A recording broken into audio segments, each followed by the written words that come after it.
আলহামদুলিল্লাহ, দেখেন বিদেশের টাকা কত কষ্ট করে উপার্জন করে তারপরে যে পকেটে আনতে হয়। দেখেন 40 ডিগ্রি 48 ডিগ্রি সেলসিয়াস তাপমাত্রার ভিতরে এত কষ্ট করে এত মেহনত করে টাকা উপার্জন করে তারপরে জনগণে অনেকে আছে কিভাবে যে এত কষ্টের টাকা লুটপাট করে খেয়ে ফেলবে প্রতিনিয়োজিত, তার ভিতরে জল্পনা কল্পনা এটাই।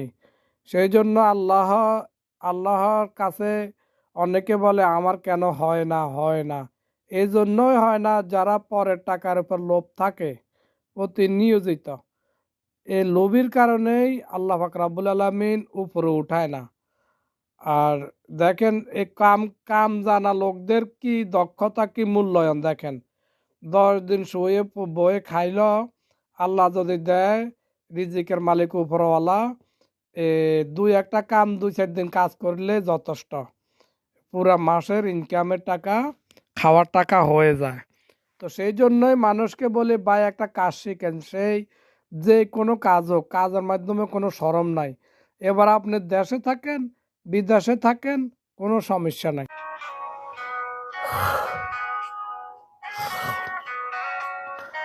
কাজের লোকের দক্ষতাটাই হলো আলাদা। বলে কেন? আপনার যেরকম একজন শিক্ষকের মূল্যায়ন আছে, সেরকম আপনারও মূল্যায়ন থাকবে একজন মাস্টারের মতন, একজন ডক্টরের মতন। ডক্টরও ডক্টর হয়েছে অনেক পরিশ্রম করে, মাস্টারও অনেক পরিশ্রম করে দক্ষতা হয়েছে, সে একজন মাস্টার হয়েছে। তারও একটা কাজ, এটা একটা কাজ। হ্যাঁ, সে মাস্টার হয়েছে, এবার কাজ না, পড়ালেখা না করক, মাস্টারি না করক, কোনো টিউশন না করক, তার কাছে একটা টাকা আসেনি। তো সেই জন্য তার এলেম আছে, এলেম থাকার কারণেই তার পকেটে টাকা আসতেছে। তো সেই রকম কাজও সেই রকম। আপনি কাজরে এত ছোট মনে করিয়েন না, টাকার কাছে কিছুই খাড়ে না, কাজ করলে টাকা আসবে। যে মাস্টার হয়েছে, মাস্টারি না করলে টাকা আসবে না। তারপরে যে ডক্টরি না করলে টাকা আসবে না। এই সেম কাজটাও এরকম। তো ভাই, ছোট মনে করিয়েন না কথাগুলারে, নার্ভাস মনে করে কথাগুলা শুনে বসে হাত পা গোল করে গুটে বসে থাকবেন না।